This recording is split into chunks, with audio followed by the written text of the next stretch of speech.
We're here at Central Combat Sports again for another edition of the Combat Corner. My name is Drake Demore from Wind City Sports, and we're here with Cedric Ben. We had a huge weekend. Yes. Tell me.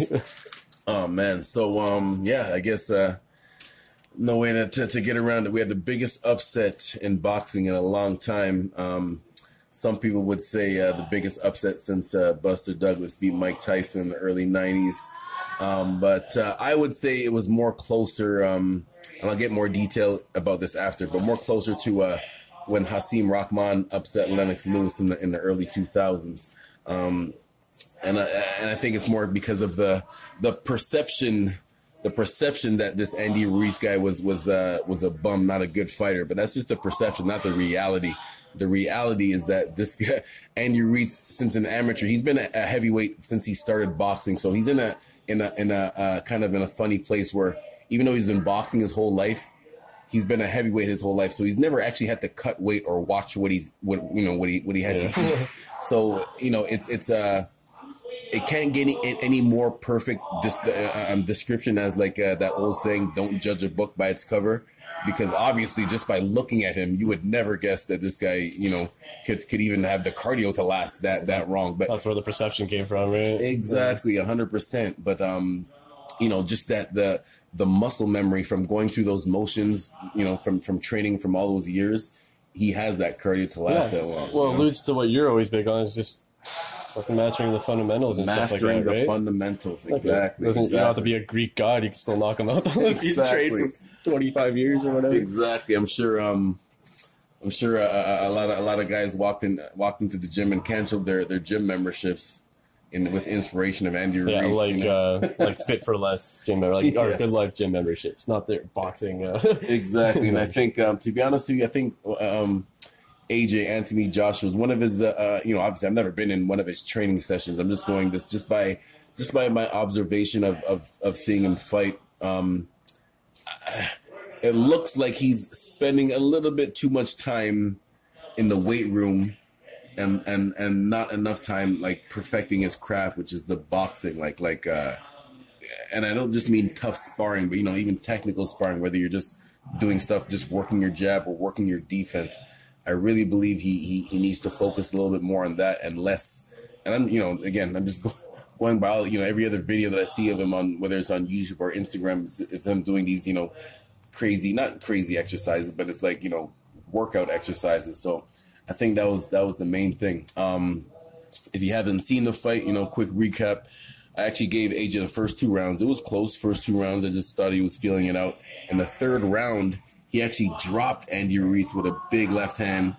And it was actually funny because the commentators, when Joshua dropped Ruiz with a big left hook, the commentator was like, "Yeah, Anthony Joshua is one of the best finishers in the game. Watch this." And literally, like 15 seconds later, he was on shaky legs, getting dropped to the floor.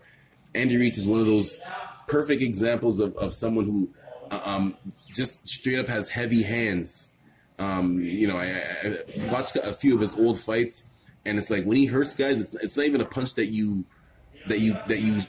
a clear punch that you see. You just see the guy just go on crazy legs just from the combination.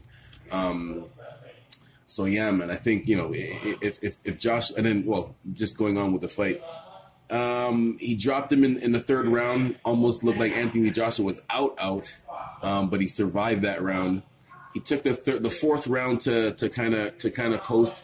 I'm not sure if it was the case of Andy Ruiz wanted to, if he I don't think he gassed out. He just looked like he was being a little cautious, like he felt like Anthony Joshua actually recovered, so he was actually being careful. So he didn't really capitalize on that. Fifth round, it was back and forth, and then in the seventh or eighth round, again they both exchanged.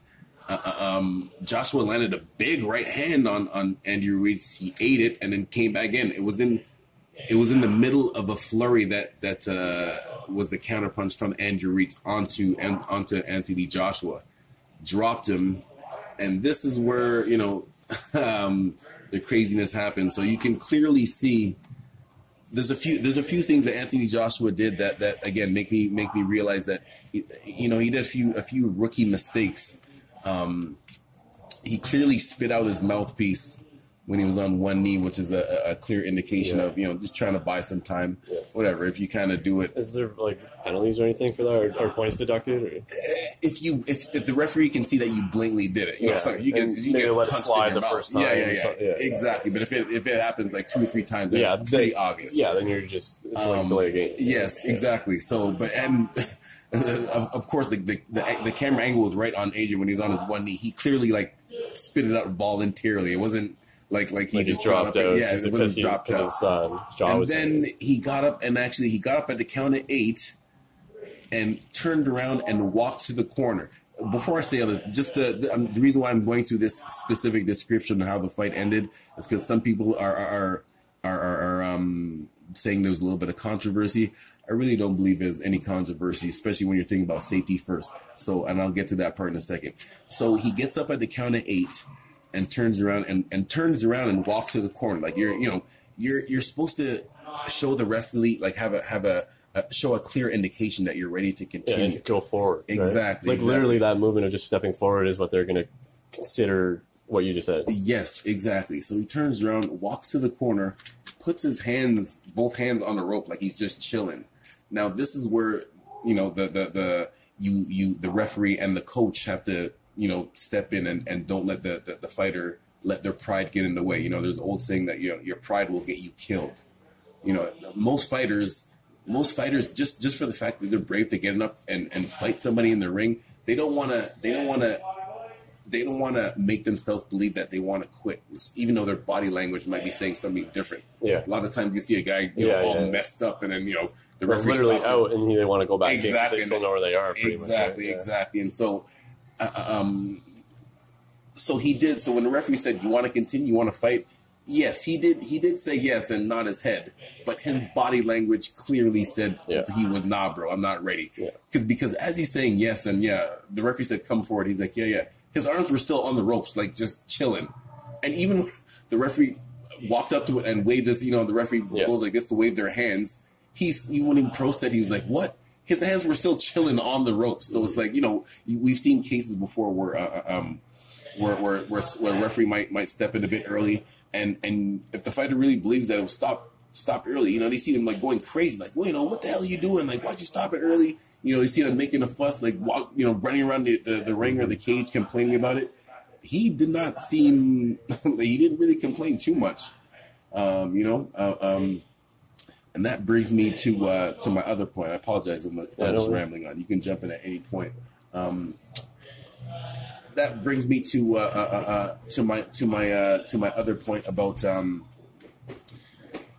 how you handle a situation like that. So technically, and I'm not, you know, I don't just want to criticize the guy for what he did. What I would technically do to help him as a coach, how you handle the storm. Like, you know, if you get caught with a hard punch, you can practice all the technical stuff you want, but it's hard to practice if you get hit with a hard punch to have heart to just keep your hands up and weather the storm and keep going. You can't teach that. It's not like in training. Practice it. I was gonna go get knocked out every day until I can't anymore. Like I'm just gonna the Homer Simpson punch, sucker punch you from behind and tell you to, then let's do pads. That's how we're gonna practice, right?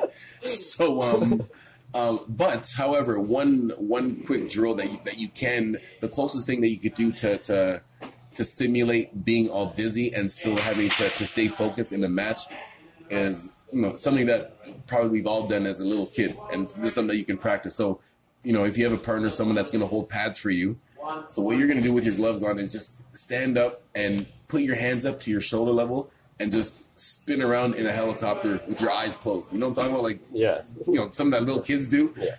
But spin around as fast as you can into, like, literally with your eyes closed, and then open and then start doing pads right away. Like, you know, like, because if you soon you open, you're kind of dizzy. Yeah. Because then that's the closest thing to simulating being like kind of out of it, but still having to stay focused. I would recommend that experience people try that. If you want a quick example though of how to weather the storm in a you know, actual fight, I'm sure there's plenty of examples that you can find, but off the top of my head, you can look at the fight between Mayweather versus Sugar Shane Mosley.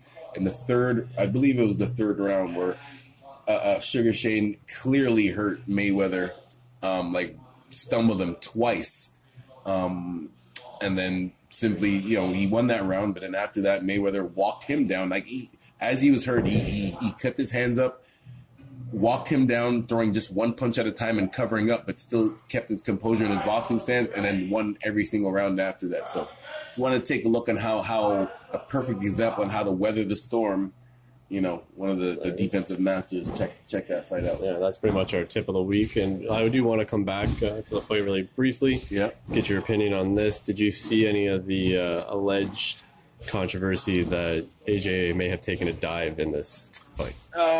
No. I really don't believe that. To be honest, I really don't believe that. Just for the simple fact, like, this was supposed to be his North American debut. This was his first time fighting in the States, Madison Square Garden. Like, he went on all the TV shows all week, from First Take to all the ESPN shows. He's hanging out with Meek Mill, doing documentaries with rappers and stuff like that. So he was invested. People want to, there's a million excuses you can come up with, whether he's distracted and all this. That's just part of the territory. Again, I don't mean to use Floyd as an example all the time, but Floyd had plenty of outside distractions that he could have used as an excuse. And he, when the bell rang, he was mentally checked in. So you just have to be, you just have to know that balance between, whether it's training or if you do have outside distractions, cutting those off and focused on the main goal. And we do have, they don't have it scheduled yet, but it does look like they have the rematch lined up. Is that just assuming, his championship rematch, or they have a yes, because they did have a rematch clause, and Anthony Joshua always has a rematch clause in most champions do, justifyingly so. But the thing is, obviously nobody was expecting this to happen. What I could see happening is Andy Ruiz being like, you know what? Yeah, I know there's a rematch clause, but I'm the champion, so whatever.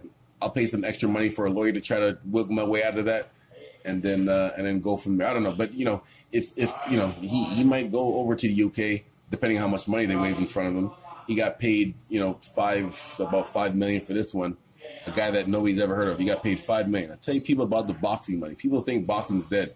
The money's still there. The money's still there. Oh, no. This is a guy that nobody's ever heard of. He got paid $5 million for that fight. Phil's but anyway, going next week. Pardon me? Phil's going next week, to MSG. So oh, really? I think he's going to see fight. Nice. Yeah. Nice. Yeah. You got anything else on the agenda? Or? There was. I just to briefly go over the perception. Please be careful of make sure you do a little bit of your own research on these fighters. Don't just go off of what you're reading or seeing off of social media, whether it's Twitter or Instagram. Because again, this is a perfect example. And if you don't get a chance to follow boxing as closely, and you just read stuff like people like Stephen A. Smith, who write stupid things like I'm disgusted, and just saying that the guy looked like Butterbean, and saying that he was disgusted because this messed up the match that he really wanted. And that's the other thing too. These guys, whatever, it's just one loss. He can still come back and fight from there. But just because he lost this match, Andy Ruiz is still a good fighter. Don't diminish Andy Ruiz's win just because Joshua didn't fight Wilder yet. First of all, that fight will still happen. But it just shows that there's other good fighters out there. It's not. Don't look at it like he lost to somebody that's not good. Look at it that there's other good fighters out there too. These guys are the best of the best, and they're all put in the same place. They're going to go against each other. Right? It's not like they're just bringing in anyone just to fill a void for this week and wait for him to fight. Exactly. Wilder, right? Just one last thing. I like that. I like hearing good stories about coaches. Andy Ruiz's coach. What's his name again? Manny Robles. Just a quick brief story about him. He was Dominic Brazil's old coach, the guy that Deontay Wilder just laid out a couple weeks ago. He was his old coach, and for some reason, a while ago, Dominic Brazil decided to cut ties off with Manny Robles, and even though they, a while ago they said that they wanted to win a world championship together, Brazil for some reason decided that it wasn't working out and decided to go off in another direction. Well, you know, now look what happens. Manny Robles is actually Andy Ruiz's coach, and was in his corner last Saturday to shock the world and have the biggest upset. This guy was a 24-1 underdog. Oh, and again, that's another reason why I say be careful. Don't just go off of what you're reading. I said this a couple of weeks ago when J. Rock Williams upset Jared Hurd. You know, I said, man, this guy shouldn't be a 7-1 underdog. I should put some money on this. Anyways, I'll be back next week. Yeah, that's pretty much brings it full circle to go back to what we were saying and stuff like that. Or like the fundamentals and all that. But wrap it up, a little bit of stuff coming up. And as today, WWE SmackDown returns to Little Caesars Arena, August 6th. I'm going to be gone away, but yeah, if you enjoy that, it falls into the combat sport realm. I'm trying to get my son into wrestling now. I put on like old WWE wrestling clips on YouTube on the TV. From all the Doink the Clown and stuff like that. Get them and then, of course, we have the Prospect Fighting Championships coming up a week from Saturday, June 15th at the St. Dennis Center. Local fighters, looking at the poster here. Basically, a lot, about 20, about everyone from MTC. All the fighters from Windsor are fighting, basically. You got the Laramies, you got Shane Monahan, Lance Snow, Chucky Mady, but basically they're just bringing in guys to fight people from MTC. But it's a stacked card. It is a stacked card. It is. We got tickets here at Central Combat.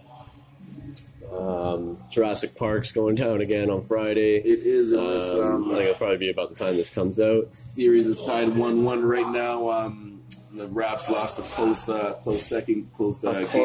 Like tough to watch half of that game, man. I mean, you know, a few good things. Well, you know, bad things as far as injuries. Klay Thompson has a bad hamstring injury. Yeah, and Kevin Durant is still out. Yeah, they confirmed he will not be playing on. Well, actually, Wednesday at the time we're talking, he's not going to be playing Game 3, and then Game 4. Who knows? So, and it's in Golden State, so they will have a tough task, but I mean, I'm still confident they can do it. If they can steal one there, then we're talking, you know. Otherwise, we're pretty much looking at the NHL. Well, that would have been the story last night if Boston would have won. They probably would have. St. Louis pulled it out. So 2-2 right now. 2-2, exactly. And if it would have been 3-1 Boston, you know, if it's 3-1 Golden State, it's not looking in Canada's favor anymore, you know. I'm from Montreal, so I can never go for Boston. Thank you. All right, that's it this week. We'll be back next.